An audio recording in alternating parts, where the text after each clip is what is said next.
ব্যথিত হৃদয়। আপনারা শুনেছেন হয়তো অনেকে, আমাদের ভাই ওসমান হাদি একটু আগে ইন্তেকাল করেছেন। ইন্না লিল্লাহি ওয়া ইন্না ইলাইহি রাজিউন। আমার ভাইয়েরা,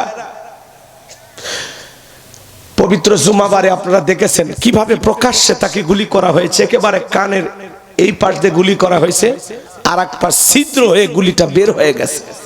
এই গুলির খোসা তার মাথার ভিতরে আটকে ছিল। এদেশে অপারেশন করার জন্য ডাক্তার সাহস পায় নাই, এই জন্য তাকে বাধ্য হয়ে উন্নত চিকিৎসার জন্য সিঙ্গাপুরে নেওয়া গেল। কিন্তু কিছুক্ষণ আগে আমার ভাই আল্লাহর ডাকে সাড়া দিয়ে আল্লাহর জিম্মায় চলে গেছে। আমার হাদি ভাইয়ের শাহাদতের পিয়ালা পান করার খুব স্বাদ ছিল।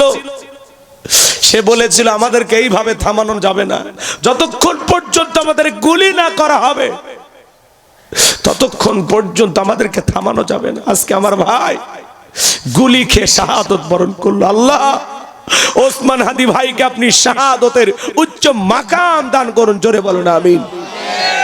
সে বলতো 50 বছর বেঁচে থেকে কি করব, আমি রাজপথের লড়াকু সৈনিক, রাজপথে যদি আমার মৃত্যু হয় তাহলে মানুষ আমাকে মনে রাখবে, আমার মৃত্যুর মাধ্যমে যেন লক্ষ হাদির জন্ম হয়। এই জন্য বুকটা ফেটে যাচ্ছে, কথা বলার মতো অবস্থা নাই। চোখের সামনে এরকম তরতাজা একটা প্রাণ আমরা হারিয়ে ফেললাম। ওসমান হাদি ভাই বড় সাহসী, সত্যবাদী কণ্ঠ। ভারতের পরিকল্পনায়, বিগত ফ্যাসিস্ট জালেমদের পরিকল্পনায় খুব সূক্ষ্মভাবে কাছ থেকে বহুদিনের প্ল্যান তারা বাস্তবায়ন করে আমার ভাই ওসমান হাদিকে ওরা হত্যা করলো। আজকে তার কলিজার টুকরার সন্তানটা কাঁদে, তার স্ত্রী কাঁদে, তার ভাইয়েরা কাঁদে, সারা দেশের 20 কোটি মানুষের 40 কোটি চোখ ওর জন্য কাঁদে। কেমন জীবন সে গঠন করলো, আল্লাহ কি বলে সান্ত্বনা দেব নিজেকে জানি না, কি বলে সান্ত্বনা দেব তার পরিবারকে আমরা জানি না। যে গুলি করলো বুক ফুলে বর্ডার দিয়ে ভারতে দাদা বাবুদের দেশে চলে গেল। প্রশাসন কি করলো, রাষ্ট্রের যারা দায়িত্বে আছে তারা কতটুকু দায়িত্ব পালন করলো, এটা কারা হত্যা করেছে, কেন হত্যা করেছে, এর বিচার বাংলাদেশে হওয়ার দরকার আছে না নাই? আমরা শোককে শক্তিতে পরিণত করব। আমাদের ভাইকে আমরা হারিয়েছি, আমাদের ভাইয়ের রক্ত রাজপথে পড়েছে। যেই রাজপথে ওসমান হাদির রক্ত পড়েছে, এই রাজপথে আবারও লক্ষ লক্ষ ওসমান হাদির জন্ম হবে। আর সেই ওসমান হাদিরা বাংলাদেশের এই গুণে ধরা ইনসাফপূর্ণ সমাজ কায়েম করার জন্য, বাংলাদেশের যে দুর্নীতি, এই দেশে যে কোরআন সুন্নাহর নিয়ম নীতি চালু নাই, এই দেশে যারা দুর্নীতি করতেছে, লুটপাট করতেছে, পরিকল্পনা করে যারা আমার ভাইকে হত্যা করেছে, এই হত্যার বদলে বাংলাদেশে নতুন কোটি কোটি হাতির জন্ম হবে, যারা আবারও প্রতিবাদ করবে। কথা বলেন ঠিক কিনা? যতদিন পর্যন্ত এই দেশে ইনসাফ কায়েম না হবে, ন্যায় বিচার কায়েম না হবে, মানুষের অধিকার প্রতিষ্ঠিত না হবে, ততদিন পর্যন্ত হাদিদের লড়াই চলবেই। কথা বলেন ঠিক কিনা? আমার ভাইকে আমরা হারিয়েছি, আল্লাহর কাছে দোয়া করি, আল্লাহ আমার ভাইকে আপনি জান্নাতের উচ্চ মাকাম দান করেন। একটু জোরে বলেন আমিন। ছেলেটা কি কোনো অপরাধ ছিল না, সত্য কথা বলতো। সে সব সময় বলতো যে ইনকিলাব জিন্দাবাদ, ইনকিলাব জিন্দাবাদ। আমরা এই দেশে আমরা ন্যায় বিচার কায়েম করব, ইনসাফ কায়েম করব, ইনসাফ। যে 54 বছরে আপনারা অনেক কিছু দেখেছেন, রাষ্ট্রের কেউ কিছুই পায় নাই। আগামীতে আমরা ক্ষমতায় গেলে ইনসাফ কায়েম করব। ওরা বুঝে ফেলেছে, পরিকল্পনা করে ছেলেটাকে হত্যা করেছে। কথা বলেন ঠিক কিনা? কারা হত্যা করেছে একদিন জাতির সামনে তাদের মুখোশ উন্মোচন হবে। আর যারা হত্যা করেছে মনে রাখবা, ওসমান হাদিকে যেভাবে হত্যা করেছো, মানুষ হত্যা করছো, একজন সাহসী কণ্ঠ যোদ্ধাকে হত্যা করেছো। আজকে যা দেখো তার স্ত্রীর কান্না থামছে না, তার মা বাবার কান্না থামছে না, তার কলিজার টুকরা শিশু সন্তানের কান্না থামতেছে না। আজকে যেরকম তাকে হত্যা করে তার সন্তানকে এতিম করেছো, তার স্ত্রীকে বিধবা করেছো, ও খুনি ওই জালেমেরা মনে রাখবা একদিন কোনো না কোনো অবস্থায় তোমাকে এইভাবে হত্যা কেউ না কেউ করবে, তোর স্ত্রীকে কেউ বিধবা বানাবে। কথা ঠিক না? যারা হত্যা করছো পার পাইবা না, তোমাকেও কারো না কারো হাতে হত্যার শিকার হতেই হবে, 2 দিন আগে হোক আর পরে হোক। কথা বলে ঠিক কিনা? মনে রাখবা আল্লাহর বিচার দুনিয়াতে হবে, আল্লাহর বিচার আখেরাতে হবে। কথা বলে ঠিক কিনা? মানুষ মারো, মানুষ হত্যা করো, মানুষ হয়ে মানুষকে মারে যারা, এরা পশু, এরা জানোয়ার। কথা বলে ঠিক কিনা? যে হত্যা করেছো মনে করে না বাইসে গেছো, ভারতে থাকার যেখানে থাকো, কোনদিন আমরা শুনবো হয়তো বা মদ খাইয়া নিজের মাথায় নিজেই পিস্তল ঠেকায় মারা গেছে। কথা হচ্ছে না এরকম? আজকে কোটি কোটি মানুষকে কাদাইলা তোমরা, কিছুদিনের জন্য ভালো থাকতে পারবা, কোনদিন মাতলামি কইরা তোমার প্রতিপক্ষ তোমারে গুলি করে যার ইশারায় কোটি টাকা পাইয়া হাদিরে হত্যা করলা, বিদায় করলা। যে কোটি টাকা দিয়ে তোরে লালন পালন করছে আর 1 কোটি টাকা খরচ করে তোমার এবার হত্যা করবে, যাতে তাদের নাম তোমরা না বলে দিতে পারো। নাটক সিনেমার ঘটনা কেউ হার মানায়, এই হাদি হত্যাকাণ্ডের ঘটনা। কথা বলে ঠিক কিনা? কে মারলো, কারা মারলো, এখনো সত্য উন্মোচন হয়নি। প্রশাসন নাকে সরিষার তেল দিয়ে ঘুমাইতেছে, আর আমাদের মুরব্বী চাচা ইউনুস সাহেবকে কি বলবো, বয়স হয়ে গেছে। চোখের সামনে একটা তরুতাজা প্রাণ আপনি হারাইলেন। যারা জুলাই যুদ্ধ করে নেতৃত্ব দিয়া আপনারে ক্ষমতার চেয়ারে বসাইলো, আজকে তাদেরই জানমালের নিরাপত্তা আপনি দিতে পারতেছেন না। আপনার খুব তাড়াতাড়ি পদত্যাগ করা উচিত। কথা কন না কেন? আর না হলে বিচার করে দেখান, ওই সমস্ত হত্যাকারীদেরকে ধরে গ্রেফতার করে দৃষ্টান্তমূলক শাস্তি দিয়ে দেখান, আপনি আপনার ঋণটা শোধ করে যান। কথা কন? যারা তোমারে ক্ষমতার চেয়ারে বসাইছে আজকে তাদেরই জীবনের নিরাপত্তা নাই। কোটি কোটি টাকাতে প্ল্যান করা হচ্ছে, এরপরে টার্গেট কি? কথা কন? হাসনাত আব্দুল্লাহ নিজে বলতেছে আমারও টার্গেট করা হচ্ছে, সাজ্জিস আলম এদেরকেও টার্গেট করা হচ্ছে। মনে রাখবেন বাজান, এই দেশে যারা এরকম জুলুম করতেছে, অত্যাচার করতেছে, এই জালেমদের জায়গায় পৃথিবীর ভূখণ্ডে হবে না। কথা বল ঠিক কিনা? একদিন সুদিন ফিরে আসবে ইনশাআল্লাহ। চলেন বাজান গো, আমার ব্যথা ভরা হৃদয় নিয়ে আমার কণ্ঠের সাথে কণ্ঠ মিলাইয়া সবাই একটু তিলাওয়াত করুন। ইন্না আ'তাইনাকাল কাউসার ফাসাল্লি লিরাব্বিকা ওয়ানহার ইন্না শানিয়াকা হুয়াল আবতার। আল্লাহু আকবার। যে কোনো আয়াত বা সূরার তাফসীর করতে হলে কোন প্রেক্ষাপটে কোন সময় আল্লাহ তাআলা সেই আয়াতটি বা সূরাটি নাজিল করেছেন, সে নাজিলের প্রেক্ষাপট জানার দরকার আছে না? আরবিতে বলা হয় শানি নজুল। যদি শানি নজুল আলোচনা করা হয় তাহলে তাফসীর বুঝতে সহজ হয়। তাহলে সূরা কাউসার আল্লাহর হাবিবের উপরে কোন প্রেক্ষাপটে কোন সময় নাজিল হয়েছে একটু জানার দরকার আছে। আমি কি বলবো নাকি ঘুমাইছেন বাজান? কষ্ট পাইছেন?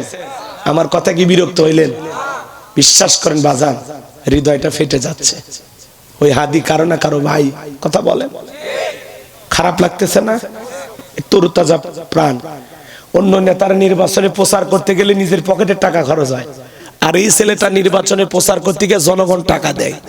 কয়েকদিনে নির্বাচনের প্রচার করতে গিয়া 21,24,000 টাকা পাইছে। 21,24,000 টাকা। রিক্সাওয়ালা টাকা তুলে দেয়, কাঁচামালের দোকানদারও টাকা দেয়, বাবা 200 দিলাম রাখো, 50 দিলাম রাখো। চায়ের দোকানদার 1000 টাকা দেয়। কথা বলেন না কেন? ওরা বুঝতে পারছে যে এরকম যেভাবে মানুষ ভালোবাসতেছে, তার নির্বাচনের পোস্টার ব্যানার প্রচার করার জন্য জনগণ টাকা দিচ্ছে যে তুমি নেতা হও, তোমার মতো ছেলে দরকার। সে বলেছে যে ঢাকা 8 আসনে আমি যদি নির্বাচিত হতে পারি 1 টাকাও চাঁদা দিতে হবে না, এবং 1 টাকারও চাঁদাবাজি কাউকে করতে দেওয়া হবে না। ঢাকার মতো জায়গায় চাঁদাবাজি যে বন্ধ করতে চায়, এই ছেলে বেঁচে রাখি কেউ? কথা বোঝেননি? ঢাকায় চাঁদাবাজি কম না বেশি? এই জন্য বাজান, সৎ মানুষ এই দেশে শাসক হিসাবে এই দেশের শত্রু যারা, এরা বাঁচতে দিবে না। যেমন আমাদের শহীদ প্রেসিডেন্ট জিয়াউর রহমান সৎ মানুষ ছিলেন, ভালো শাসক ছিলেন, যার গুণগান এখনো গায়। কথা বলেন না কেন? এই মানুষটাকে বেশি দিন বাঁচতে দেয়নি। কথা বুঝতে পারতেছেন? অল্প সময়ের মধ্যে যারা দেশ বিদেশের সকল শাসকদের সাথে সুন্দর ব্যবহার করে পৃথিবীর মানুষের মন জয় করা শুরু করেছেন, তখনই আপনাদের এই প্রিয় সন্তান শহীদ প্রেসিডেন্ট জিয়াউর রহমানকে, যিনি এই দেশে সামরিক শাসক হয়েও এদেশে গণতন্ত্র ফিরাইছে, সব দলের মানুষকে রাজনীতি করার সুযোগ করে দিয়েছে, বঙ্গবন্ধু কন্যাকেও সুযোগ করে দিয়েছে। উনি আসতে দেরি, এই দেশে 15 দিন পার হয়নি, তার মধ্যেই শহীদ প্রেসিডেন্ট জিয়াউর রহমানকে জীবন দেওয়া লাগছে। কথা কি বুঝতে পারতেছেন?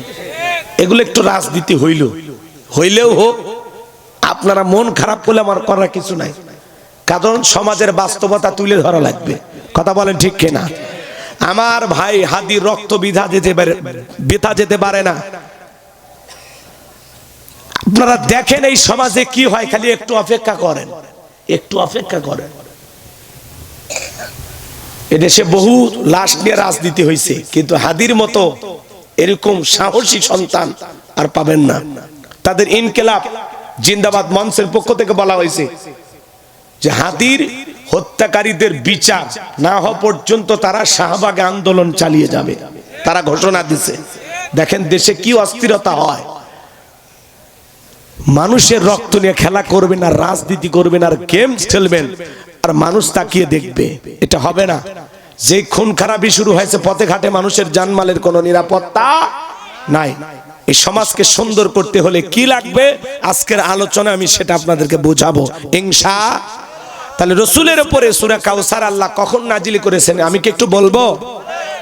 প্রেক্ষাপটটা জানার দরকার আছে। হ্যাঁ, আরবিতে বলা হয়, কি বললাম, শানে নজুল।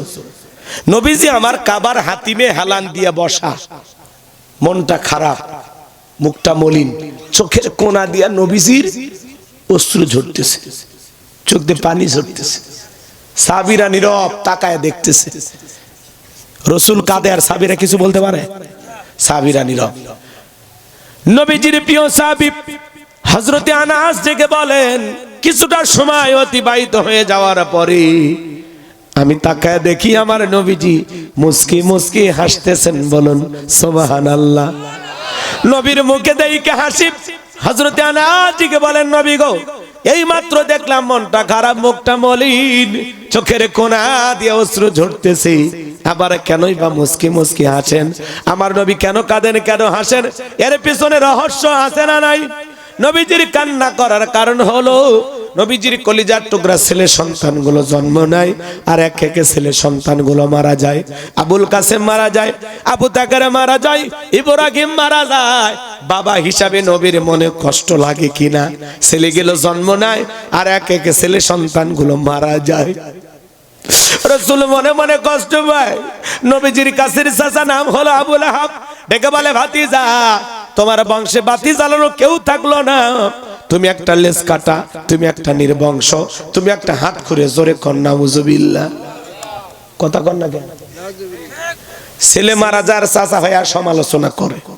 আপনারা বলেন তো, আল্লাহ না করুক আপনার আমার সন্তান যদি মারা যায়, কাছের আত্মীয় স্বজনদের উচিত বিপদের দিনে সান্ত্বনা দেওয়া।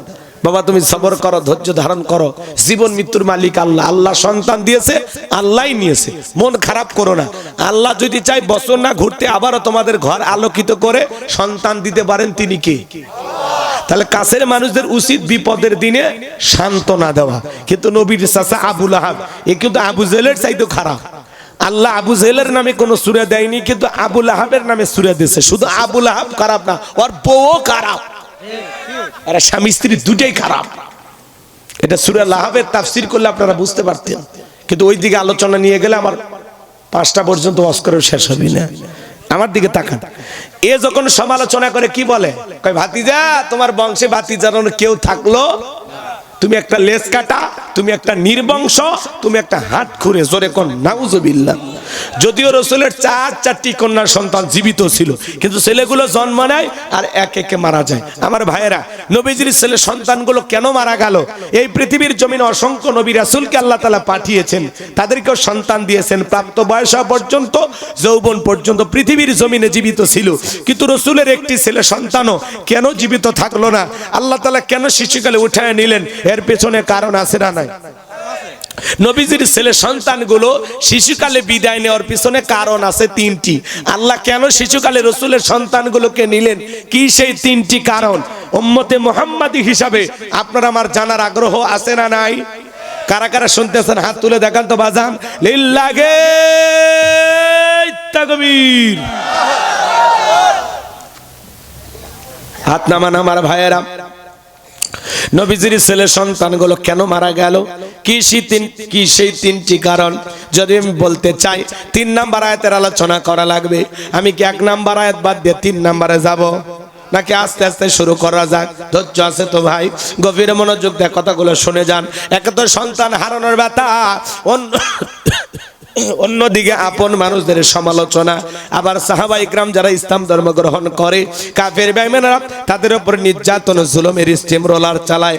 হযরতে বেলাল তখনও কালেমা পড়ে মুসলমান হন নাই। নবীজি রাতের বেলায় দারুল আরকামে বসা, হযরতে বেলাল নবীজির দরবারে উপস্থিত হয়ে গেল। নবীজির চেহারার দিকে তাকাইয়া ডেকে বলে, নবী গো, আপনার চাইতে সুন্দর মানুষ আমি জীবনে কোনোদিন দেখি নাই। একটু সুবহানাল্লাহ কন না। নবী কত সুন্দর ছিলেন জানেন? হযরতে জাবের রাদিয়াল্লাহু তাআলা বলেন, পূর্ণিমা রাত আমি রাসূলের বাড়িতে গিয়েছিলাম, সেদিন দেখেছিলাম চাঁদ উদয় হয়েছে 2টা, একটা চাঁদ আসমানে আর একটা চাঁদ জমিনে। হযরতে জাবের ডেকে বলেন, আমি একবার আকাশের পূর্ণিমার চাঁদের দিকে তাকাই, আর একবার নবীর চেহারার দিকে তাকাই, ওই আকাশের পূর্ণিমার চাঁদের চাইতেও আমার নবীকে বেশি সুন্দর মনে হয়। আম্মা জান আয়েশা ডেকে বলেন, মিশরের নারীরা ইউসুফ নবীর চেহারার দিকে তাকাইয়া ফল কাটতে আঙ্গুল কেটে ফেলে দিয়েছিল। ওরা যদি একবার রাসূলের চেহারার দিকে তাকাইতো, শুধুমাত্র আঙ্গুল নয়, আঙ্গুল কাটতে কাটতে, হাত কাটতে কাটতে কখন যে নিজের কলিজা কেটে দুভাগ করে দিত, মুহূর্তের জন্য টের পাইতো না। আপনার আমার নবী এতটাই সুন্দর। একটু জোরে কন্যা সুবহানাল্লাহ। কেমন নবী পাইছি বাজান, নবীর সম্মান মর্যাদা কত। এক জায়গায় ওয়াজ করলাম, ভাই বলেন তো আমাদের নবীর নাম কি? বলে হুজুর আব্দুল কাদের জিলানী। পীর সাহেবের নাম মুখস্থ আছে, কপাল পরা রাসূলের নামটা বলতে পারে না। আমার ভাইরা গভীর মনোযোগ দিয়ে কথাগুলো শুনে যান। আম্মা জান আয়েশা ডেকে বলেন, ও দুনিয়ার মানুষ, তোমাদের একটা সূর্য আছে, আমি আয়েশার একটা সূর্য আছে। তোমাদের সূর্য উদয় হয় দিনের বেলায়, আর আমি আয়েশার সূর্য উদয় হয় রাতের বেলায়। আম্মা জান আয়েশা একদিন সেলাইয়ের কাজ করতেছিলেন, হঠাৎ করে সুইটা পড়ে গেল, বাতিতে কোনো তেল ছিল না, বাতি জ্বালাইতে পারলেন না, অপেক্ষায় বৈশা থাকলেন। নবীজি যখন এশার সালাত আদায় করার পর ঘরের ভিতরে প্রবেশ করে সর্বপ্রথম নবীজি আম্মা জান আয়েশাকে সালাম দিলেন। নবী ঘর ঢুকে স্ত্রীকে কি দিলেন? সালাম দিলেন। আপনি আমি যখন বাড়িতে প্রবেশ করব, এই আমল আপনার আমার ঘরেও চালু থাকার দরকার আছে না না? বাড়িতে যা বউকে সালাম দিবেন, আসসালামু আলাইকুম রহিমা, কেমন আছো সোনা? ঘরের দরজাটা খোলো না, আমি তোমার লিটনের বাপ, তোমার দিওয়ানা। বউ খুশি হয় দরজা খুলবে। কথা বলেন? কিন্তু আপনার আমার ব্যবহার এত মিষ্টি না। ঘরের দরজা যা চিৎকারে মারে ডাক দেয়, রুবেলার মা দরজা খোল, বেশি দেরি হলে দরজা ভাঙে ফেলে দিয়া, তোর পিঠের উপর আজ কি যে হবি রে। ভিতর থেকে বউ বলে, স্বামী না সেখানে আজরাইল। কথা কন, কথা কন। বউ সালাম দিবেন। সালাম আছে যেখানে শান্তি আছে, সালাম আছে যেখানে সমাধান আছে। অনেক যুবক বলে, হুজুর বউ সালাম দিদিকে শরম লাগে। আমি তখন বলি, বাবা তুমি বিয়ে করছো কি কনে হুজুর? 3 সন্তানের বাপ আমি। আমি তখন বলি, বাবা স্ত্রী সহবাসের একটা দোয়া আছে, তুমি কি জানো? কত হুজুর ওইটা দোয়া পড়ার টাইম। কথা কন না কেন? এরকম আছে না না? 3 সন্তানের বাপ হয়ে যায়, শরম লাগে না? বউ সালাম দিদিকে শরম লাগে। ওটা শরম না শয়তানি? কারণ এর শরম বেশি হলে এর বইয়ের তো বাচ্চা হওয়ারই কথা না। বইয়ের বাচ্চা হয়ে যায়, শরম লাগে না? সালাম আমল করবে যা শরম লাগে। ঘরের ভিতরে শান্তির দরকার নাই। সালাম আছে যেখানে শান্তি আছে, সালাম আছে যেখানে সমাধান আছে। স্বামী স্ত্রীর মধ্যে সালাম আদান প্রদান হলে আল্লাহর পক্ষ থেকে রহমত নাজিল হয়। স্ত্রীকে শুধু সালাম দিয়ে ক্ষান্ত হবেন না, আশেপাশে যদি লোকজন না থাকে বইয়ের হাতটা ধরে মুসাফা। যুবক কার হাত? এরা মনে এতিম, বউ নাই রে, জোরে কন কার হাত ধরবেন? বইয়ের হাত। পাশের বাড়ির ভাবির হাত না ধরলে ঝাঁটা দিয়ে পিটাবি। বইয়ের হাত ধরে মুসাফা করবেন। একেবারে যদি ময়দান ফাঁকা থাকে কোলাকুলিও সেরে নেবেন। একসাথে যদি আপনারা তিনটা আমল করতে পারেন, মৃত্যু পর্যন্ত আপনাদের সম্পর্ক টিকে থাকার গ্যারান্টি। কথা কয় না? রাসূলের 4টি সুন্নাত প্রত্যেকটা স্বামী স্ত্রী যদি দাম্পত্য জীবনে আমল করে, তাদের দাম্পত্য জীবনে কোনো অশান্তি থাকবে না। আজকে সকালে বিয়ে করে সন্ধ্যায় তালাক দেয়, সন্ধ্যায় বিয়ে করলে সকালে তালাক দেয়। দাম্পত্য জীবনে কোনো সুখ নাই, শান্তি নাই, খালি অশান্তি আর অশান্তি আর স্লোগান দেওয়া হচ্ছে। আপনি কি দাম্পত্য জীবনে অসুখী? কথা কন। আপনি যদি দাম্পত্য জীবনে অসুখী হয়ে থাকেন, সুখ যদি পেতে চান, রাসূলের 4টি সুন্নাত আপনাদের দাম্পত্য জীবনে আমল করা লাগবে।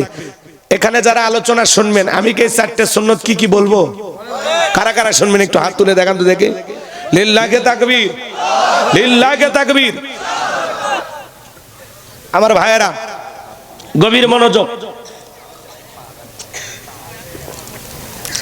যে কথা বলতে চাচ্ছিলাম, রাসূলের 4টি সুন্নাত কি যদি আমি এখনই আলোচনা করি, আলোচনাটা এলোমেলো হয়ে যাবে। চাচা হাত নামান, হাত নামান, নামা আর নাই, পরে যখন বলবো তখন তুলবেন। চাচা এখনো তুলে আসে, কি আবেগ! আরে পাগল দেখে তো ভালো। আমার ভাইয়েরা গভীর মনোযোগ দিয়ে কথাগুলো শুনে যান। এই 4টি সুন্নতের কথা আপনারা শেষের দিকে মনে করে দিবেন, যদি আপনাদের সময় আর ধৈর্য থাকে। আমি বলার চেষ্টা করব বাজান। আমি যে কথা বলতে চাচ্ছিলাম, আম্মা জান আয়েশা ডেকে বলেন, নবীজি যখন সালাম দিয়ে প্রবেশ করলেন, নবীজির চেহারার আলোতে সুইটা কই পড়ে আছে আমি পরিষ্কার দেখতে পেয়েছি। কেমন নবী পাইছি বাজান! নবীর সম্মান মর্যাদা কত জানেন? যে নবী হ্যাঁ বললে তামাম পৃথিবীবাসীর জন্য আল্লাহ পাক হালালে পরিণত করে দেয়, যে নবী না বললে তামাম পৃথিবীবাসীর জন্য আল্লাহ পাক হারামে পরিণত করে দেয়। আসমানে চাঁদের দিকে ইশারা করলে চাঁদ 2 টুকরো হয়ে যায়, জমিনে পা তুললে মাওলা পাকের আরশে আজিমে পৌঁছে যায়। রাসূল যখন জমিনে পথ চলতেন, আসমানের মেঘ এসে ছায়া প্রদান করত। নবী যখন ঘেমে যেতেন, আম্মা জানেরা নবীজির দেহের ঘামগুলো শিশির ভিতরে জমা রাখতেন। বিশেষ দিনে নবীজির দেহের ঘামগুলো সুগন্ধি হিসাবে ব্যবহার করা হতো। কেমন নবী পাইছি! নবী ওযু বানাইলে ওযুর পানিতে সুগন্ধি বের হয়ে যায়। যেই নবীর চেহারার উপরে মশা মাছি পড়া হারাম, যেই ছাগলের স্তনে দুধ নাই, রাসূল হাত লাগায় দিলে দুধে পরিপূর্ণ হয়ে যায়। যেই খাবার 2-3 জন মানুষ খাবে, এই খাবার যদি রাসূলের হাতটা লেগে যায়, শত শত মানুষ খাবার খেয়েও যেমন খাবার তেমনি থাকে। কেমন নবী পাইছি, যেই নবীর চেহারার দিকে তাকাইলে পেটের ক্ষুধা নিবারণ হয়ে যাইতো। সুবহানাল্লাহ কন। পাইলে নিরালাই গো নবী, পাইলে নিরালাই, পাইলে নিরালাই গো নবী, পাইলে নিরালাই। 2 কদমে চুমু খাবো, 2 কদমে চুমু খাবো, চরণ ধুলি মাগবো গায়। পাইলে নিরালাই গো নবী, পাইলে নিরালাই। জোরে কোন মারহাবা। সেই নবীর কাছে বেলাল কথা মনে আছে না নাই? বেলাল ডেকে বলে, নবী গো আপনি কালেমার দাওয়াত দেন, ইসলামের প্রচার প্রসার করেন, দয়া করে আমারে কালেমা পড়ায়া দেন। নবী হযরত বেলালকে পড়া দিলেন, লা ইলাহা ইল্লাল্লাহু মুহাম্মাদুর রাসূলুল্লাহ সাল্লাল্লাহু আলাইহি ওয়াসাল্লাম। হযরতে বেলাল কালেমা পড়ে মুসলমান হয়ে গেল। নবী আমার ডেকে বলে, বেলাল ইসলামের অবস্থা এখন ভালো না, কালেমা পড়েছ আপাতত প্রকাশ করা যাবে না। আপনারা বলেন তো বাজান, ইসলামের অবস্থা কি সবসময় ভালো থাকে? আজও তামাম পৃথিবীর দিকে তাকায় দেখেন, ওই তামাম পৃথিবীর জালেম আর বেঈমানের ঐক্যবদ্ধ হয়েছে পৃথিবীর জমিন থেকে ইসলাম আর মুসলমানকে মুছে ফেলে দেবে। কথা বলে ঠিক কি না? কিন্তু ওরা তো জানে না ইসলামের সুইচ আছে কার হাতে।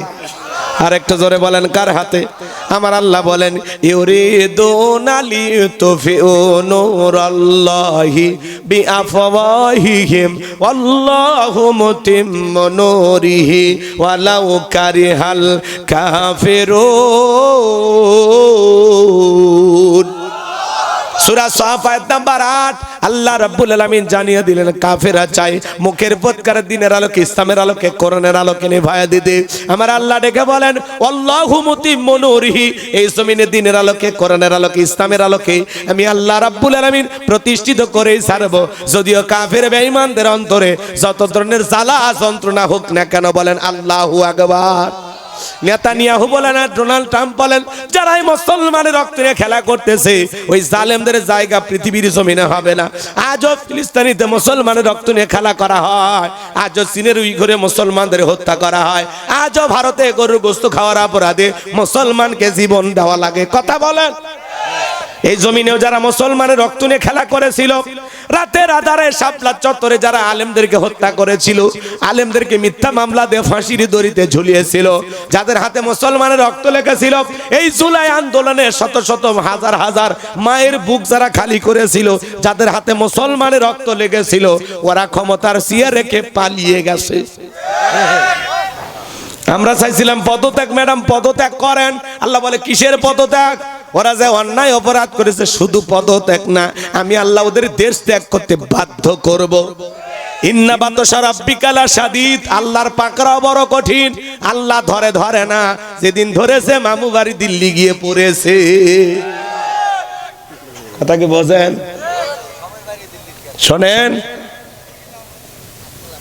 সমাজের অবস্থা খুব খারাপ। কথা বলেন। এক বেচারা নতুন হজ করে আসছে, হঠাৎ করে আপনাদের এই বাজারের নাম কি? মসজিদ বটতলা বাজারে গেছে। ওই দিন আবার ইমাম সাহেব আসেনি।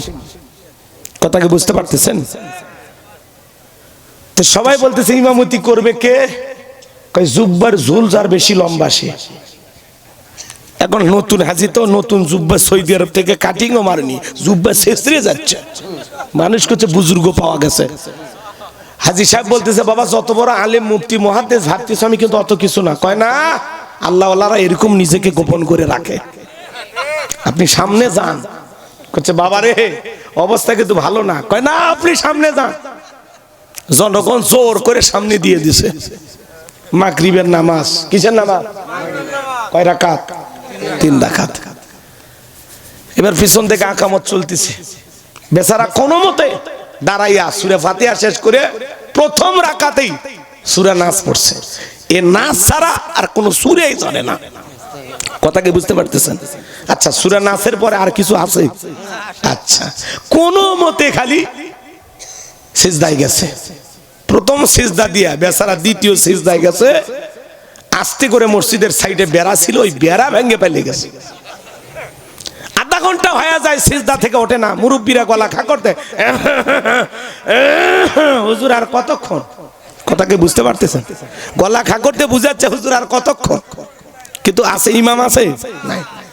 এইবার মুরব্বী ডেকে বলে, ও ভাতিজা তুমি ছোট মানুষ, একটু মাথা উঁচু করে দেখো ইমাম স্ট্রোক করে মারা গেছে কিনা। কথা কি বোঝেন নাই? এইবার ছোট বাচ্চা বলে মুরব্বী আপনি জানেন না নামাজের মধ্যে কথা বলা জায়েজ নাই। বেটা জায়েজ না জায়েজ পরে, অনেক করুল সিজদায় পড়ে আছি, মাথাটা তুলে দেখ ইমাম আছে না নাই। এইবার মাথা তুলে দেখে ইমাম।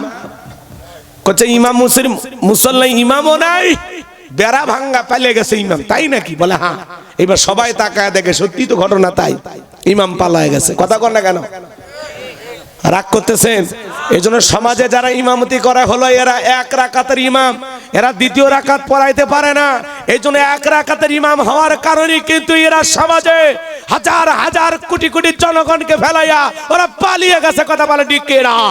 এই জন্য আগামীতে 1 রাকাতের ইমাম নয়, যারা আল্লাহর জমিনে আল্লাহর দ্বীনকে প্রতিষ্ঠিত করতে চায়, কোরআন সুন্নাহ সমাজে প্রতিষ্ঠিত করতে চায়, ওদেরকে সমাজের নেতা বানাইতে হবে।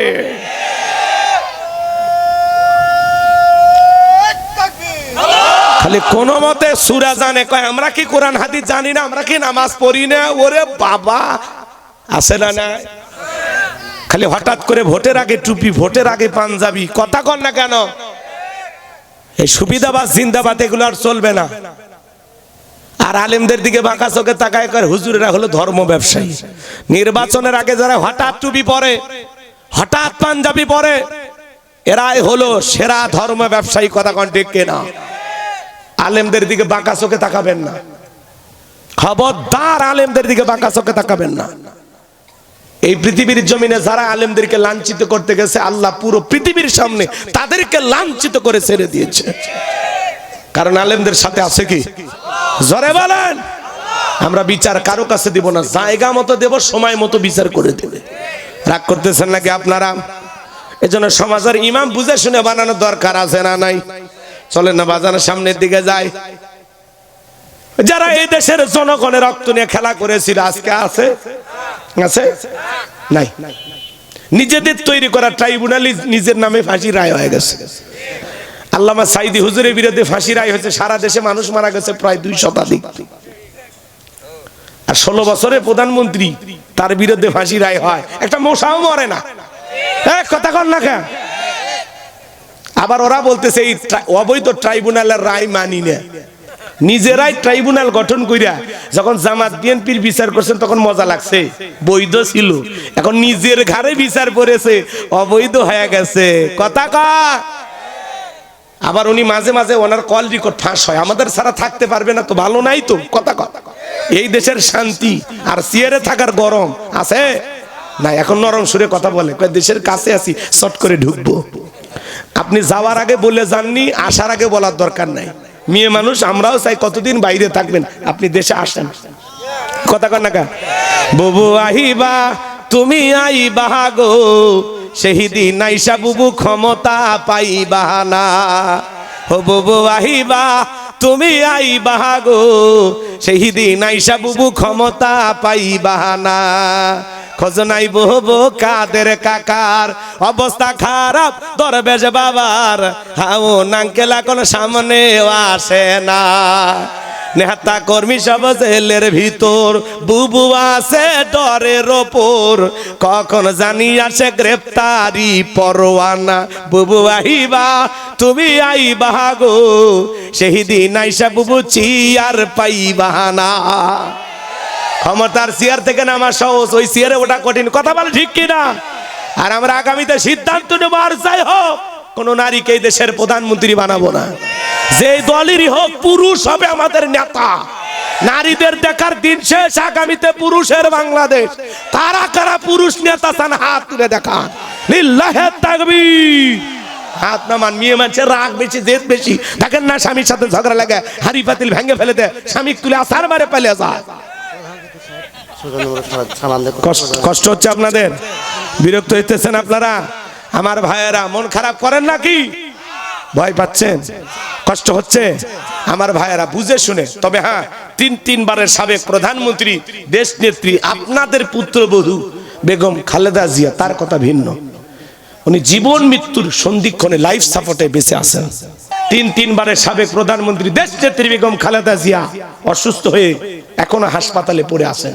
সারা দেশের মসজিদ মাদ্রাসা থেকে দল মত নির্বিশেষে এদেশের কোটি কোটি মানুষ দোয়া করতেছে, আল্লাহ আর একবার বেগম খালেদা জিয়াকে সুস্থ করে আমাদের মাঝে ফেরায় দাও।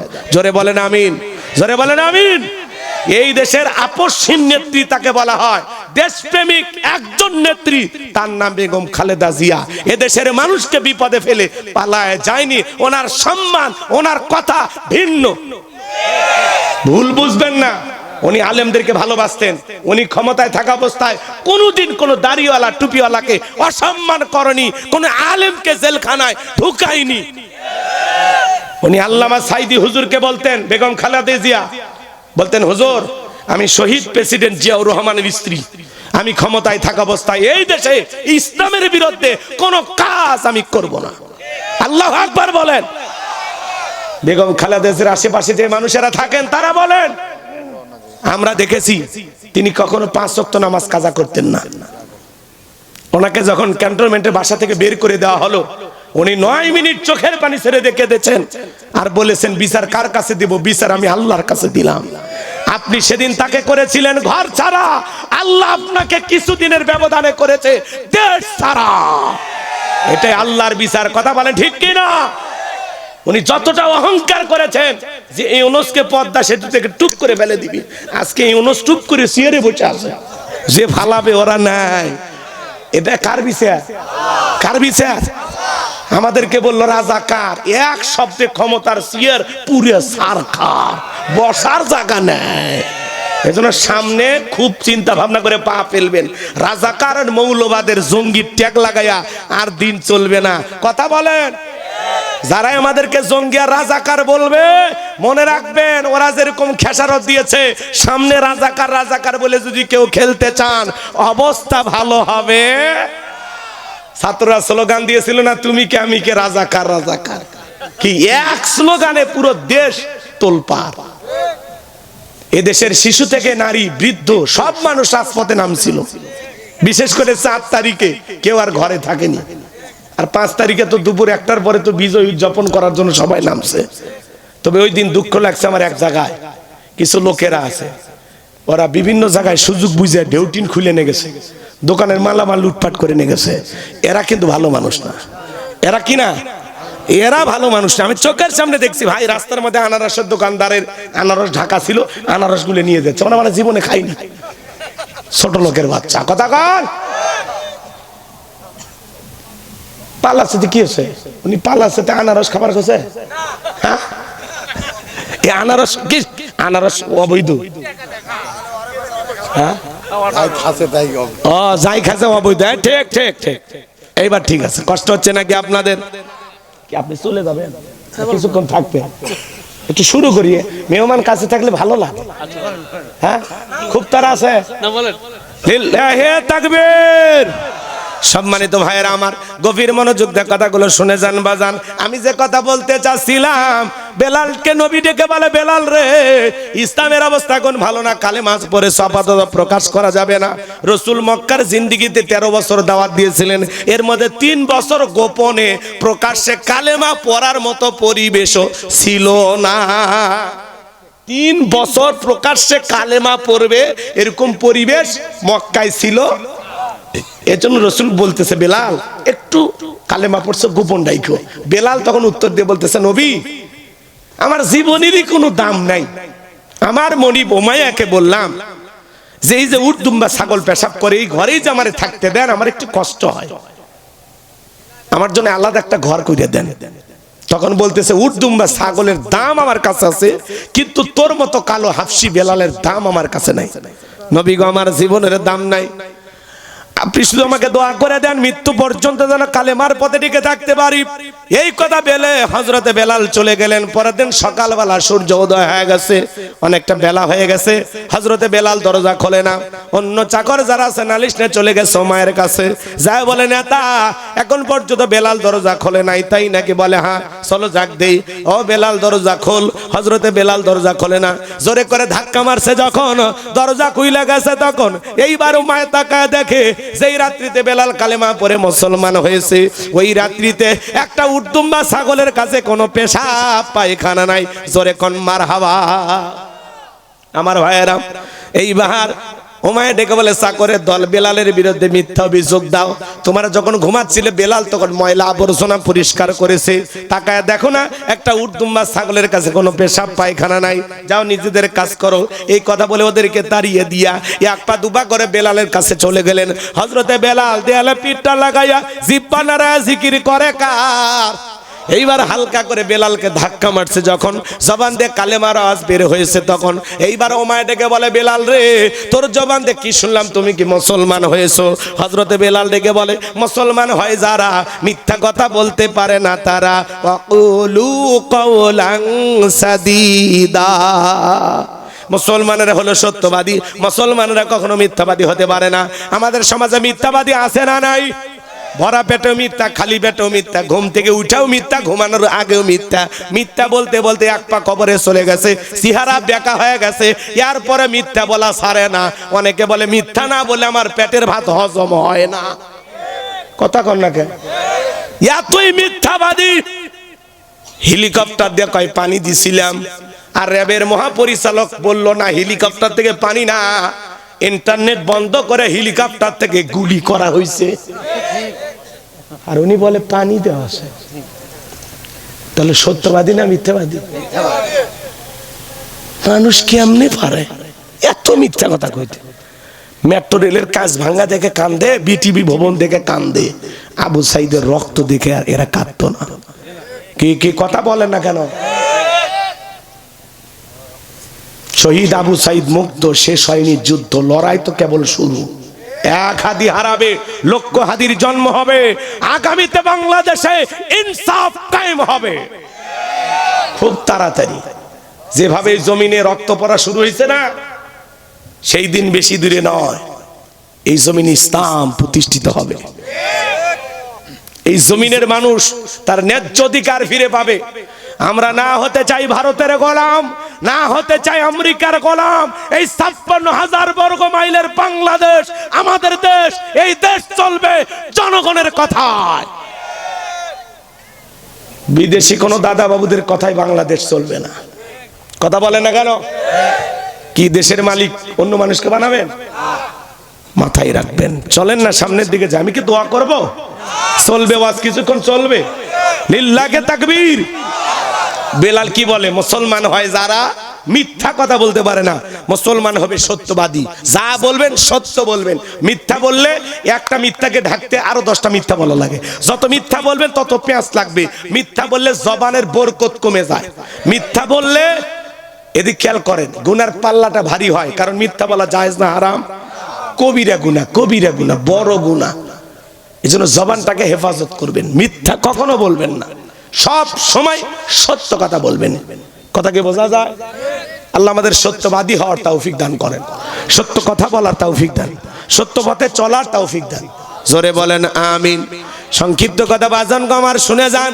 এইবার উমায়ে ডেকে বলে, বেলাল রে, এসব কি শুনছি তুমি না মুসলমান হয়ে গেছো? তাহলে এখনো সময় আছে, তুমি যদি চাও ওর তোমার ছাগলের মালিক বানায় দেব, থাকার জন্য ভালো ঘরের ব্যবস্থা করে দেব। হযরতে বেলাল ডেকে বলে, উমাইয়া, দুনিয়ার কোনো পার্থিব সম্পদের বিনিময়ে বেলাল তার ঈমান বিক্রি করবে না। এইবার উমাইয়া ডেকে বলে, আমার কথা না শুনলে বড় নেতা আবু জেলকে খবর দিব। হযরতে বেলাল ডেকে বলে, কোন বড় নেতা ছোট নেতা এখন কাউকে গোনার টাইম নাই। আমি দুনিয়ার কোন আবু জেলকে ভয় করি না, আমি ভয় করি আমার আল্লাহকে। একটু জোরে বলেন আল্লাহু আকবার। এইবার উমাইয়া চলে গেল আবু জেলের বাড়িতে, যাই বলে, নেতার সংবাদ খুব খারাপ। আমার বাড়ি কি দোদাস বেলাল কালেমা পড়ে মুসলমান হয়েছে, তাই নাকি? বলে হ্যাঁ, ঠিক আছে যাও, আমি আসতেছি। এই আবু জেলের কিছু সাঙ্গ পাঙ্গ ক্যাডার মাস্তান ছিল, যাদের কাজই হলো মুসলমানদের উপর নির্যাতন ও জুলুম চালানো। কথাকে বুঝতে পারতেছেন? গভীর মনোযোগ দিয়ে কথাগুলো শুনবেন বাজান। হযরতে আম্মার রাদিয়াল্লাহু তাআলা কালেমা পড়ে মুসলমান হয়েছেন। এই আবু জেল কত জঘন্য শুনে যান।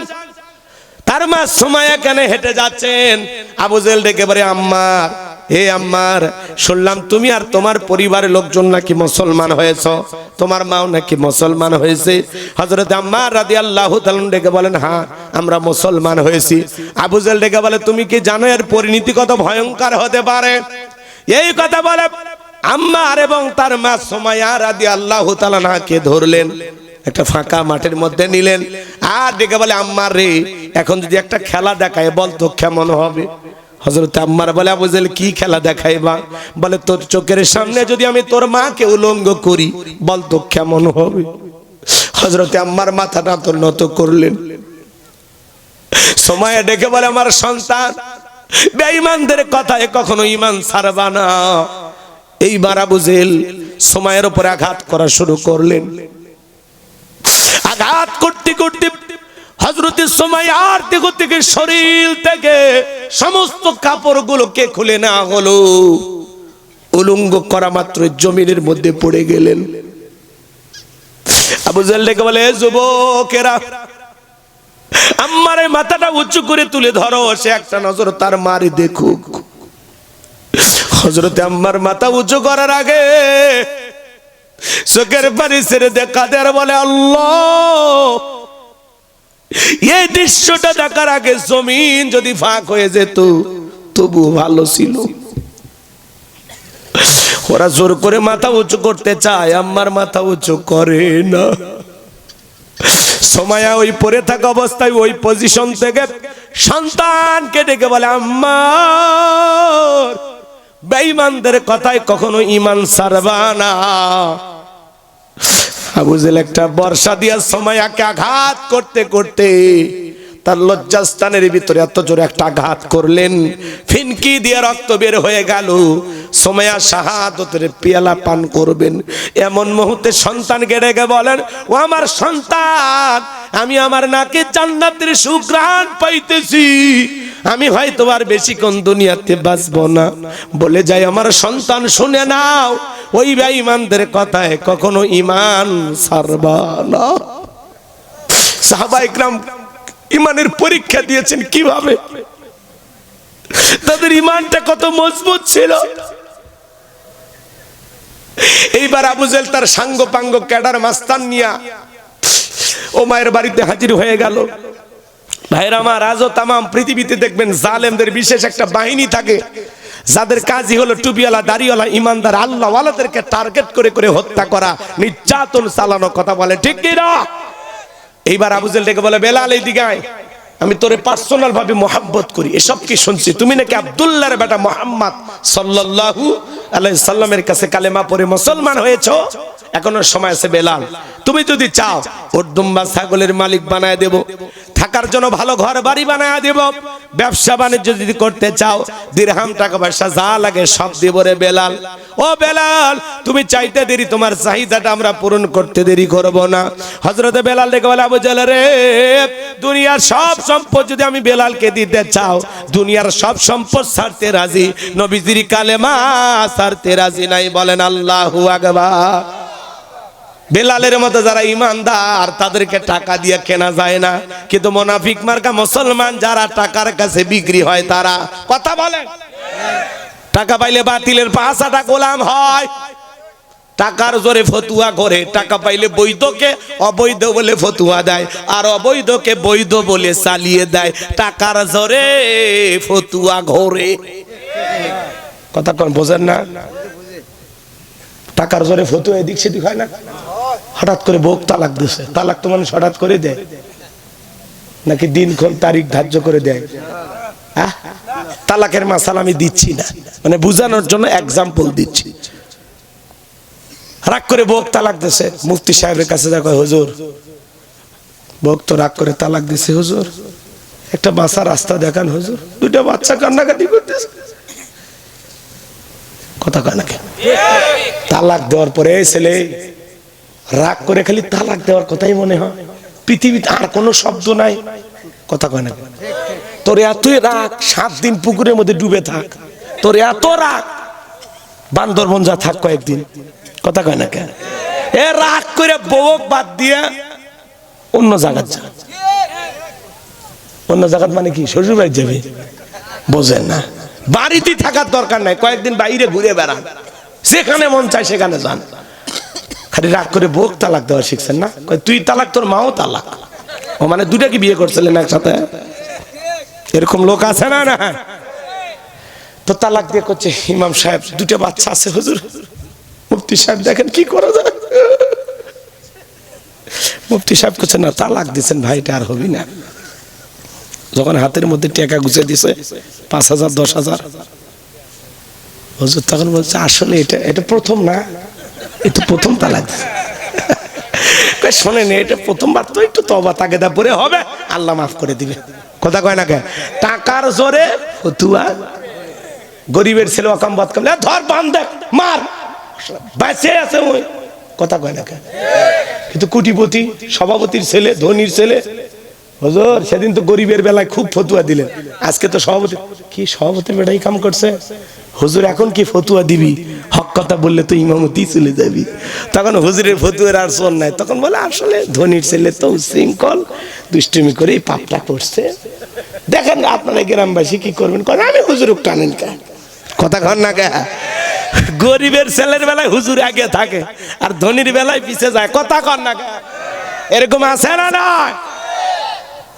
এই জন্য মুনাফিককে সকালে কেনা যায়, বিকালে বিক্রি করা যায়, আবার বিকেলে কিনে সকালে বিক্রি করা যায়। কথা বলে ঠিক কিনা? মুনাফিকেরা হয়ে যায় বাতিলের 5টা গোলাম, 1 প্যাকেট বিরিয়ানি খায়, কয় ম্যাডাম আপনি জান্নাতি টিকিট কনফার্ম, খালি ঢুকবেন আর বাড়াবেন। কথা কোন এরকম হুজুর আছে না নাই? এ বাজান গো আমার, ভালো করে গভীর মনোযোগ দিয়ে কথাগুলো শুনে যান। বেলালের উত্তরসূরি যারা, টাকার কাছে বিক্রি হবে না তারা। যেটা সঠিক তারা সেটাই বলবে। আমি যে কথা বলতে চাচ্ছিলাম বাজান, এইবার বেলাল ডেকে বলে আফজল রে, এত বড় লোভনীয় প্রস্তাব দিয়ে রাজি হলো না যখন, এইবার আবু জেহেল ডেকে বলে বেলাল এত বড় লোভনীয় প্রস্তাব দিলাম রাজি হইলা না, সোজা আঙ্গুলে ঘিউ না উঠলে আঙ্গুলে একটু বাঁকা করা লাগবে। এই কথা বলে যুবকদের লেলিয়ে দিল, চাবুক দিয়ে পিটানো শুরু করো। হযরত বেলালকে চাবুক দিয়ে পিটানো শুরু হলো। এরা যত জোরে চাবুক মারে বেলাল তত জোরে কালেমা পড়ে। চাবুক দিয়ে পিটাইতে পিটাইতে কালো চামড়া গুলো ফেটে রক্ত ঝরা শুরু হয়ে গেল। এইবার আবু জেহেল ডেকে বলে বেলাল রে, মারতে মারতে কালো চামড়া গুলো ফেটে রক্ত ঝরতেছে, তবু কে নবী মুহাম্মদ সাল্লাল্লাহু আলাইহি সাল্লামের কালেমা ছাড়বি না? হযরতে বেলাল ডেকে বলে আবু জেহেল রে, মারতে মারতে যদি মেরেও ফেলে দাও, জীবনটা দিতে রাজি, নবীজির কালেমা ছাড়তে রাজি নাই। এইবার আবু জেহেল ডেকে বলে, এ যুবকের দল, বেলালের পায়ে রশি লাগাও, উটের পায়ের সঙ্গে বাঁধো। তাই করা হলো। পায়ে রশি লাগাইয়া উটের পায়ের সঙ্গে বাঁধাইয়া আরবের উত্তপ্ত গরম বালিতে শেষরে ঘোরা হচ্ছে। আরবের বালিগুলো এত গরম, চাল দিলে মুড়ি হয়ে যায়। এত উত্তপ্ত ফুটান্ত গরম বালিতে বেলালকে শেষরে ঘোরা গলু, বাবলা গাছের কাটা গুলো জিব্বার ভিতরে পেরেকের মতো মারা গুলো। বিকেল বেলা নিয়ে এসে বলে বেলাল, চাবুক দিয়ে পিটাইলাম, পায়ে রশি লাগাইয়া নে ঘুরলাম, এত নির্যাতন জুলুম করা গেল রে বেলাল, তবু কি নবী মুহাম্মদ সাল্লাল্লাহু আলাইহি সাল্লামের কালেমা ছাড়বি না? হযরত বেলাল ডেকে বলে আবু জেহেল রে, মারতে মারতে যদি মেরেও ফেলে দাও, বেলালের নিঃশ্বাস থাকবে যতদিন, বেলাল ইসলামের পথে টিকে থাকবে ততদিন। আর একটু জোরে কর না আল্লাহু আকবার। এবার আবু জেহেল ডেকে বলে, এ যুবকের দল, বড় একটা পাথর নিয়ে আসা বেলালের বুকের উপরে চাপায়া দাও। বিশাল বড় একটা পাথর নিয়ে আসা হযরতে বেলালের বুকের উপরে চাপায়া দেওয়া হলো। আবু জেহেল মনে করলো পাথরের চাপার আঘাতে বেলাল মারা যাবে, এই কথা ভেবে কাফেররা চলে গেল। হে বাজান, হাত বাঁধা পা বাঁধা, বুকের উপরে বিশাল বড় পাথর, রক্তাক্ত জিহ্বাটা দাঁড়াইয়া চোখের কোনা দিয়া পানি ঝরে, আর বেলাল কণ্ঠ দিয়া তবু আল্লাহর নামে জিকির করে। ও বগুড়ার শেরপুরের তেতুলিয়ার মুসলমানেরা, আপনাকে জিকির করার জন্য কেউ মারে না, পেটে না, ধমক দেয় না, তবু আমরা কপাল পরে আল্লাহর জিকির করি না। জিকির করার জন্য আলাদা সময় লাগে না বাজান। ও মুসলমান, মাঠে কাজ করতে করতে জিকির করা যায়, ব্যবসা বাণিজ্য করতে করতে জিকির করা যায়, দোকানদারি করতে করতে জিকির করা যায়, রিক্সা ভ্যান চালাতে চালাতে জিকির করা যায়। হাদিস শরীফের ভিতরে আসছে, আমার নবী বলেন, যার জিহ্বাটা আল্লাহর জিকিরে তরু তাজা থাকবে, আল্লাহর জিকিরে ভিজা থাকবে, ওই জিহ্বাওয়ালা মানুষ কোনোদিন জাহান্নামের আগুনে জ্বলবে না। বলুন সুবহানাল্লাহ। তোমরা আমারে স্মরণ করো, আমি আল্লাহ তোমাদেরকে স্মরণ করব। কৃতজ্ঞতা প্রকাশ করো, অকৃতজ্ঞ হইও না। তাহলে সবসময় জবানে জিকির চালু রাখতে হবে কার? সব সময় পড়বেন সুবহানাল্লাহ, আলহামদুলিল্লাহ, লা ইলাহা ইল্লাল্লাহ, আল্লাহু আকবার, সুবহানাল্লাহি ওয়া বিহামদিহি, সুবহানাল্লাহিল আযীম। পারবো তো ইনশাআল্লাহ? মহিলা মা বোন যারা শুনতেছেন, মা মাসে কয়েকদিন আপনারা অসুস্থ থাকেন, যে সময় আপনাদের নামাজ পড়া নিষেধ আছে, ওই সময় আপনারা চাইলে বেশি বেশি জিকির করবেন। জিকির করতে কোনো বাধা নাই, সব সময় জিকির করা যায়। কথা কয় না কেন? জিকির করার জন্য আলাদা ওযুর কোনো প্রয়োজন নাই। তাহলে জবানে সবসময় জিকির চালু থাকবে কার? ভাই ফাও ফাও গল্প করে সময় নষ্ট করে লাভ আছে? যত বেশি মালিকের জিকির করবেন। রাসূলের এক সাহাবী বলে, নবী, ইসলামের এত বিধিবিধান তো মনে থাকে না, আমার সহজ কোন আমল দেন। আল্লাহ রাসূল বলতেছে, আমার সাহাবী, সহজ আমল হইল, যদি তুমি পারো সব সময় আল্লাহর জিকিরে জিহ্বাটা ভিজে রাখবা, আল্লাহর জিকিরে জিহ্বাটা তরুতাজা রাখবা, এই জিকির তোমাকে জান্নাতে পৌঁছায় দেবে। আর সহজ আমল আছে?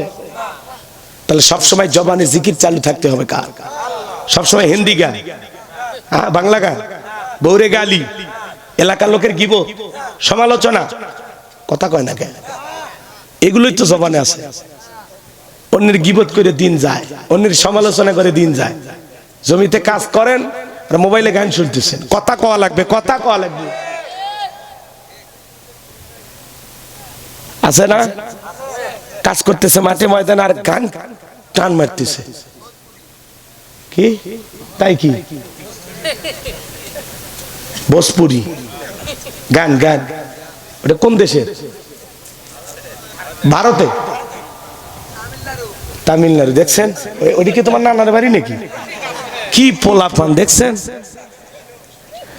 মুসলমান জবান দিয়ে গান না জিকির, গান না জিকির, গান না জিকির, কি খালি একটু একটু না সব সময় বইসে থাকলেই ফাঁকে ফাঁকে ফাঁকে ফাঁকে ব্যবসা প্রতিষ্ঠানে বৈশাও জিকির, ব্যবসা প্রতিষ্ঠানে বৈশাও, অফিসে বৈশাও, চলতে ফিরতে সব সময়, সব সময় জবানে কার নাম? সুবহানাল্লাহ, আলহামদুলিল্লাহ, আল্লাহু আকবার, লা ইলাহা ইল্লাল্লাহ, সুবহানাল্লাহি ওয়া বিহামদিহি, সুবহানাল্লাহিল আযীম, সুবহানাল্লাহ, সুবহানাল্লাহ, সুবহানাল্লাহ, ওয়ালাইকা সুবহানাল্লাহ। বাপ রে, 1 মিনিটে বলে 100 বার। এই সময় কি আপনার বাপের? সময় কার দেয়া? আস্তে বলেন, সহি করে বলেন, সুন্দর করে বলেন, সুবহানাল্লাহ, সুবহানাল্লাহ, সুবহানাল্লাহ, আলহামদুলিল্লাহ। এভাবে আস্তে আস্তে বলেন, আস্তে আস্তে, স্পিরিটে না। আছে না ভাই? আপনার সময় নাই না? আল্লাহরে বেশি ডাকা লাগবে না, অল্প অল্প করে ডাকেন, সুন্দর করে ডাকেন, দরদ নিয়ে ডাকেন, ভালোবাসে ডাকেন। সুবহান সুবহান কইলে আল্লাহ খুশি হবে না? সুবহানাল্লাহ, সহি শুদ্ধ করে সুন্দর করে মালিকের নামটা নিতে হবে। সুবহানাল্লাহ। আল্লাহ না আল্লাহ? আল্লাহ না আল্লাহ? পারবেন তো ইনশাআল্লাহ? আজান শোনেন না? আগেকার মুরব্বীরা আজান দিত, শুনছেন? আল্লাহু আকবার। আর এখন কি কয়? আল্লাহু আকবার। তাই আজানের শব্দ শুনে তো আপনি পরিবর্তন হতে পারেন। কথা কি বুঝাইতে পারলাম? আল্লাহ, আল্লাহ শব্দের ডানে জবর, তাহলে কি হবে? লটা মোটা হবে। আল্লাহ। কষ্ট হচ্ছে না? ওইলে হোক গো, পোলা হওয়া লাগবি না। রাগ করতেছেন নাকি আপনারা? লিল্লাহি তাকবীর। হযরত বেলাল রক্তাক্ত জিহ্বাটা নিয়ে আল্লাহর জিকির করে, চোখের পানি ছেড়ে দিয়া কাঁদে, আর আল্লাহকে ডেকে বলেন, আল্লাহ তুমি তো সেই আল্লাহ, ইব্রাহিমের জন্য যদি নমরুদের আগুনকে ফুলের বাগান বানায় দিতে পারো, ও আল্লাহ তুমি কি পারো না বেলালের বুকের পাথরটাকে তুলার মতো নরম বানায় দিতে? বুকের উপরে পাথর থাকার কারণে তোমার মতো মালিকের জিকির করতে বড় কষ্ট হয়। ও আল্লাহ তুমি কি পারো না বেলালের বুকের পাথরটাকে তুলার মতো নরম বানায় দিতে? হযরতে বেলাল দোয়া করতে দেরি, আমার আল্লাহ দোয়া কবুল করতে দেরি করে নাই। বেলালের বুকের পাথরটাকে আমার আল্লাহ তুলার মতো নরম বানিয়ে দিয়েছে। আশিক রাসূল বেলাল, নবীর পাগল বেলাল, নবীকে কতটা মহব্বত করতেন জানেন? নবী যখন মক্কা নগরীতে পথ চলতো, বেলাল একবার ডানে যায় আর একবার বামে যায়। নবী দেখে বলে, বেলাল বুঝেন, একবার ডানে যায় একবার বামে যাও, কারণটা কি? হযরতে বেলাল দেখে বলে, নবী আপনি কালেমার দাওয়াত দেন, ইসলামের প্রচার প্রসার করেন, ওই কাফেররা হলো আপনার শত্রু, আপনাকে টার্গেট করে যদি ডান থেকে তীর নিক্ষেপ করে, নবী গো আমি ডান দিকে যাই আর মনে মনে ভাবি ওই তীরটা যেন সর্বপ্রথম আমি বেলালের বুকের ভিতরে ঢোকে, আবার বাম দিকে যায়, মনে মনে ভাবি গো নবী ওরা যদি বাম থেকে তীর নিক্ষেপ করে, ওই তীরটা যেন সর্বপ্রথম আমি বেলালের বুকের ভিতরে ঢোকে। হযরতে বেলাল ডেকে বলেন, নবী আমি বেলাল মারা গেলে ইসলামের ক্ষতি হবে না, আপনি নবী মারা গেলে ইসলাম আর মাথা উঁচু করে সামনের দিকে দাঁড়াতে পারবে না। চিৎকার মেরে বলুন আল্লাহু আকবার। এই যখন ইসলামের অবস্থা, একদিকে সন্তান হারানো ব্যথা, কাফেরদের সমালোচনা, অন্যদিকে সাহাবায়ে কেরামদের উপর নির্যাতন। নবী আবু বকরকে ডেকে বললেন, আবু বকর বেলালের কষ্টের কথা আর সহ্য হয় না, যাও যাও তুমি আমার বেলালের জন্য একটা কিছু করো। হযরত আবু বকর সিদ্দিক রাদিয়াল্লাহু তাআলা আনহু কয়েক গুণ দাম বেশি দিয়া গোলামের জীবন থেকে হযরত বেলালকে আজাদ করলেন, মুক্ত করলেন। বলুন আল্লাহু আকবার।